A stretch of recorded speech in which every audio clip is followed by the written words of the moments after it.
খিলাফতের তৃতীয় পর্ব ছিল আব্বাসী খলিফাদের। তাদের শাসন কেন্দ্র ছিল বাগদাদে। আব্বাসীয় খলিফারা প্রায় ৫০০ বছর অত্যন্ত প্রভাব প্রতিপত্তির সঙ্গে ইসলামী সাম্রাজ্য পরিচালনা করেন। তখন মুসলিম উম্মাহ জ্ঞান বিজ্ঞানের শীর্ষবিন্দুতে পৌঁছে যায়। তবে একসময় হিংস্র তাতার তাণ্ডবে ওই সমৃদ্ধ সাম্রাজ্য লণ্ডভণ্ড হয়ে পড়ে। কিন্তু মুসলিমরা তো খিলাফত ছাড়া থাকতে পারে না, তাই দ্রুতই তুর্কিরা উসমানী খেলাফত প্রতিষ্ঠা করে নেয়। এরপর ওই পরিবারের খলিফারা প্রায় ৬৫০ বছর শাসন কাজ চালিয়ে মুসলিম বিশ্বকে ঐক্যবদ্ধ রাখেন। তারা ইউরোপের বুকে ইসলামের কেন্দ্র গড়ে তোলেন। উসমানী খলিফারা একই সঙ্গে ফিলিস্তিন, শাম, তুর্কি এবং ইরাক ও আরবের শাসক ছিলেন। শতাব্দীর পর শতাব্দী ধরে ইসলামের শত্রুরা এই খিলাফতকে সমূলে উৎখাতের চেষ্টা চালিয়ে আসছিল। কিন্তু মুসলিমরা কখনোই এতটা গাফিল হননি যে শত্রুরা বিজয়ী হতে পারে। তবে বিংশ শতাব্দীর শুরুর দিকে যখন মুসলিম সমাজ ব্যবস্থা অনৈক্যের শিকার হয়ে পড়ে, তখন কাফিররা তাদের স্বপ্ন বাস্তবায়নের সুযোগ পেয়ে যায় এবং এক পর্যায়ে তাদের চেষ্টা ফলপ্রসূ হয়। এই চক্রান্তের মূল হোতা ছিল ইয়াহুদি সম্প্রদায়, আর তাদের আরকাঠির নাম ছিল মুস্তফা কামাল পাশা। ইয়াহুদিদের এই চক্রান্তের পিছনের উদ্দেশ্য ছিল বাইতুল মুকাদ্দাসের ভূমির মালিকানা অর্জন। তারা বারবার উসমানীয় সুলতানদের দরবারে উচ্চ মূল্যে ফিলিস্তিনের জমি তাদের হাতে বিক্রির আবেদন জানিয়ে আসছিল। কিন্তু তখনকার খলিফা ছিলেন তার বাপদাদাদের মতোই সত্যিকার অর্থের একজন মুসলমান। তিনি আবেদনকারী ইয়াহুদিদের ঘৃণা ভরে তার দরবার থেকে তাড়িয়ে দেন। İşte ben de haykırıyorum. Ben yaşadığım sürece böyle bir devlet kurulmayacak. Buna mani olacağım. Yıkıl! তখন ইহুদিরা এই মর্মের শপথ করে যে তারা ইসলামী খেলাফত ধ্বংস করেই তবে স্বস্তির নিঃশ্বাস নেবে। সুতরাং তারা তাদের উদ্দেশ্য বাস্তবায়নের জন্য মুস্তফা কামাল পাশা নামের এক অফিসারকে জোগাড় করে। কামাল পাশার জন্ম তুরস্কে 1881 খ্রিস্টাব্দে। সে সামরিক কলেজে লেখাপড়া করে অফিসার পদে চাকরি পেয়ে যায়। শুরু থেকেই ছিল স্বাধীন চেতা এবং খিলাফত বিরোধী। খলিফা দ্বিতীয় আব্দুল হামিদের যুগে একটি গোপন দল গঠন করে তার বিরুদ্ধে চক্রান্তে মেতে ওঠে। তবে এক পর্যায়ে তাকে গ্রেফতার করা হয়। মুক্তি পাওয়ার পর সে চিন্তা করে এবার নতুন আঙ্গিকে কাজ চালিয়ে যেতে হবে। এ লক্ষ্যে সামরিক বাহিনীতে যোগ দেয়। যেহেতু সে ছিল ধূর্ত ও মেধাবী, তাই কয়েকটি ক্ষেত্রে অবদান রেখে সেনাবাহিনীর ঊর্ধ্বতন অফিসারদের কাতারে চলে যায়। এ সময় ইহুদিরা উসমানী খেলাফতের বিরুদ্ধে কাজ করানোর জন্য তাকে পুরোপুরিভাবে নিজেদের দলে টেনে নেয়। তারা তাকে তাদের গোপন দল ফ্রিমেসনের এজেন্ট হিসেবে নিয়োগ দেয়। তখন ইহুদিরা একটি নাটক তৈরি করে। নাটকটি রচিত হয় প্রথম বিশ্বযুদ্ধের সময় ইহুদিদের পাতানো পরিকল্পনা মতোই ইংরেজ ও ফরাসিরা হামলা চালিয়ে তুরস্কের রাজধানী ইস্তাম্বুল ঘিরে ফেলে। তখন কামাল পাশার দায়িত্ব অন্য কোথাও ছিল, কিন্তু সে ইস্তাম্বুল এসে রাজধানীর নিরাপত্তার নেতৃত্ব দেয়। এরপর পাতানো ছক অনুযায়ী ইংরেজ ও ফরাসিরা পিছু হটে যায়। তখন চতুর্দিকে এটা প্রচার করা হয় যে কামাল পাশার বীরত্বের ফলেই এবারের মতো রাজধানী ইস্তাম্বুল রক্ষা পেয়েছে। ফলে সরল জনগণ তাকে তাদের হিরো মনে করতে থাকে। এই কৃতিত্বের ফলে কামাল পাশা শুধু তুর্কিতে নয়, বরং মুসলিম বিশ্বে সুখ্যাতি কুড়িয়ে নেয়। খলিফা তখন সন্তুষ্ট হয়ে তাকে সেনাবাহিনীর জেনারেল পদে নিয়োগ দেন। এদিকে ততদিনে সে আলাদা একটি দল গঠন করে ফেলে। দলটি অত্যন্ত গোপনে কার্যক্রম চালিয়ে যাচ্ছিল। এক পর্যায়ে সে এতটুকু ক্ষমতা অর্জন করে নেয় যে এখন তাকে ইহুদিদের পরিকল্পনা বাস্তবায়নে তেমন কোনো বাধার মুখে পড়তে হচ্ছিল না। সুতরাং 1919 খ্রিস্টাব্দের 2 ফেব্রুয়ারি একটি রাজনৈতিক দলের প্রেসিডেন্ট হিসেবে খিলাফত ব্যবস্থার বিরুদ্ধে আলাদা সরকার প্রতিষ্ঠা করে।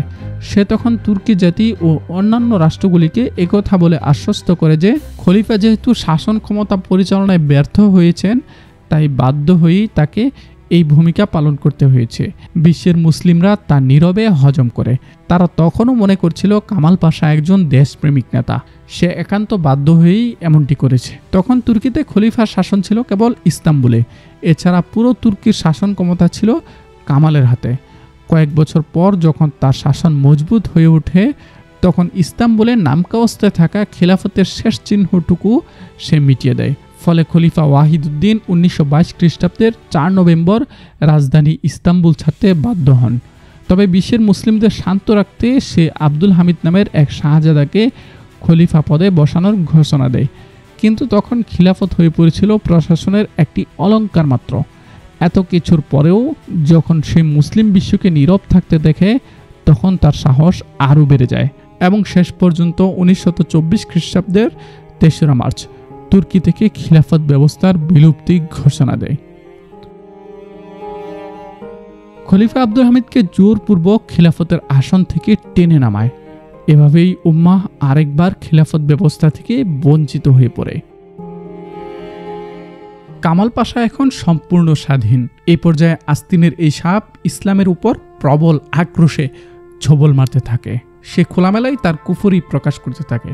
তুর্কির সংবিধান থেকে ইসলাম মিটিয়ে দেয়। দিনী মাদ্রাসাগুলো বন্ধ করে দিতে থাকে। নারীদের জন্য পর্দা পালন অপরাধ সাব্যস্ত করে। তুর্কি টুপি পরায় নিষেধাজ্ঞা আরোপ করে। ইসলামী পোশাকের উপর বিধিনিষেধ জারি করে। সবার জন্য ইউরোপীয় পোশাক পরা বাধ্যতামূলক করা হয়। তার নির্দেশ ছিল মানুষ ঘরের বাইরে হয় উলঙ্গ মাথায় থাকবে, নতুবা মাথায় ইংরেজি হেলমেট পরবে। শুধু তাই নয়, এই ইসলাম বিদ্বেষী তুরস্কে আরবি লিপির পরিবর্তে রোমান লিপির প্রবর্তন ঘটায়। এর ফলে নতুন প্রজন্ম কোরআন হাদিসের সঙ্গে একেবারে সম্পর্কহীন হয়ে পড়ে। তার মাত্রাহীন বাড়াবাড়ি ওই পর্যায়ে গিয়ে উন্নীত হয় যে নামাজ, রোজা এবং আজানের উপরও বিধিনিষেধ আরোপ করে। সে ঘোষণা দেয় নামাজ পড়লে তুর্কি ভাষাই পড়তে হবে, আজান দিলে তুর্কি ভাষাই দিতে হবে, পবিত্র কোরআনও তুর্কি ভাষাই তেলাওয়াত করতে হবে, অর্থাৎ কোরআনের কেবল অনুবাদই পাঠ করা যাবে।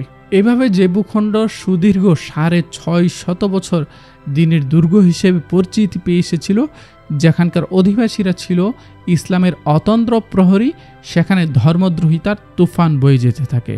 সেখানকার অধিবাসীরা ইসলাম ভুলে যেতে থাকে। ইসলামের সব চিহ্ন মুছে ফেলা হতে থাকে।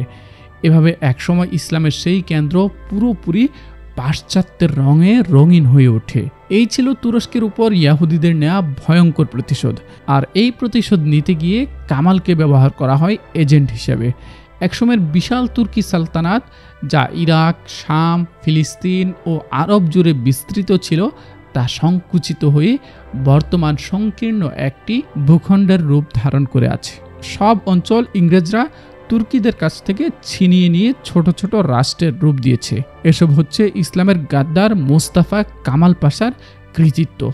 অথচ পশ্চিমা মিডিয়া তখন থেকে এখন পর্যন্ত তাকে তুর্কি মুসলিমদের সবচেয়ে বড় নেতা হিসেবে পরিচিত করাতে মরিয়া। এ কারণে আজও ইতিহাস না জানা কিছু মুসলমান বড় সম্মানের সঙ্গে মুস্তফা কামাল পাশার নাম উচ্চারণ করে থাকে, অথচ সে ছিল মুসলিম মিলাতের শীর্ষ তালিকার গাদ্দার। আস্তিনের এই সাপ 1938 খ্রিস্টাব্দের 10 নভেম্বর মৃত্যুবরণ করে। মৃত্যুর কয়েক বছর আগে সে এক দুরারোগ্যে আক্রান্ত হয়। ফলে তার স্মৃতি শক্তি সম্পূর্ণই লোপ পেয়ে যায়। এছাড়া তাকে আরও কিছু ব্যাধি পেয়ে বসে। এসব ব্যাধির উৎস ছিল মদ। সে দীর্ঘকাল মদ পানে অভ্যস্ত ছিল বিদায় তার লিভার মারাত্মক ক্ষতিগ্রস্ত হয়। ধমনীগুলো অসাড় হয়ে পড়ায় স্বাস্থ্য ভেঙে পড়ে। মস্তিষ্ক তার কর্মক্ষমতা হারিয়ে ফেলে। তার মৃত্যুর পর তার চেলা চামুন্ডারাও তুরস্ক থেকে নাম নিশানা মিটিয়ে ফেলার চেষ্টায় নিবেদিত থাকে। এরপর ইয়াহুদিরা দ্রুতই ব্রিটিশ ও আমেরিকার সহযোগিতায় ফিলিস্তিন ভূখণ্ড দখল করে নেয়। তারা মুসলিমদের হাত থেকে বাইতুল মাকদিসও কেড়ে নেয়। তুরস্ক তার হারানো সম্মান এখনও ফিরে পায়নি। আজও সেখানকার সর্বত্রে কামাল পাশার বেদিনী কাজ দৃশ্যমান। সুপ্রিয় দর্শক মণ্ডলী, আজকের ভিডিওটি এই পর্যন্তই। আমাদের এই চ্যানেলে শুরু হয়েছে মোনাফিক সিরিজ। বিশ্বের সকল বিশ্বাসঘাতকদের ভয়াবহ সব ইতিহাস আপনাদের সামনে তুলে ধরবো ইনশাল্লাহ। একসাথে যেমন আমাদের মুসলিম বীর মুজাহিদদেরকে স্মরণ করা উচিত, সেই সাথে যুগে যুগে কিভাবে মুনাফিকরা ইসলামের রূপ নিয়ে ইসলামের মধ্যে প্রবেশ করে ইসলামের ক্ষতি করে গিয়েছে সে সম্পর্কেও আমাদের জানা থাকা উচিত, যেন পরবর্তীতে আর কোনো মুনাফিক মুসলিম বিশ্বের ক্ষতি না করতে পারে। দর্শক, আপনারা পরবর্তীতে কোন মুনাফিকের ইতিহাস জানতে চান সেটাও কমেন্ট বক্সে কমেন্ট করতে পারেন। দর্শক, দেখা হচ্ছে আমাদের পরবর্তী ভিডিওতে।